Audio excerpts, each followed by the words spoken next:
Alright, today we're going to be taking a look at this lawn chair. It's been sitting here a while. Might as well do something with it. Looks good. I mean, from a distance. Got this torn. This is torn. Let's have a seat, see how it performs. Sits. Yep. I wouldn't like fall into it or anything. I hear it ripping while I'm sitting in it. So, yep. Folds up when you kick it. That's a pretty good deal. Wooden armrest, as you can see. Well, probably good pine from the Arctic or something. Probably not. And this is aluminum, the frame, all aluminum. And this is steel. That's why it's, rusted. Yeah, pretty cool. I'm do one test on it.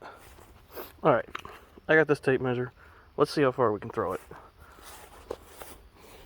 Just with one hand. Not really trying that hard. Don't have too much space. Yeah, that flew pretty good. Alright, so I'm standing right here. Let's see. We'll just hook it to this pipe here. I need something to hook it to. Hopefully that stays. Nope, it didn't stay. Here. Oh, that's even more accurate.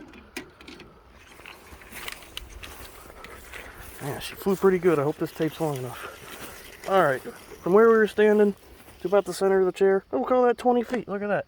That's pretty good. I didn't really throw it that hard. That's something you're looking for when you're buying a lawn chair. Especially when it's worn out like that. If you're buying a used lawn chair, go to someone's house, a marketplace or something. They're like, yeah, selling this chair. Alright, looks pretty good. Just pick it up. Just throw it. If it doesn't, if you don't get at least 20 feet out of it, I wouldn't buy it. But that's just me. That's about it, though. See you next time.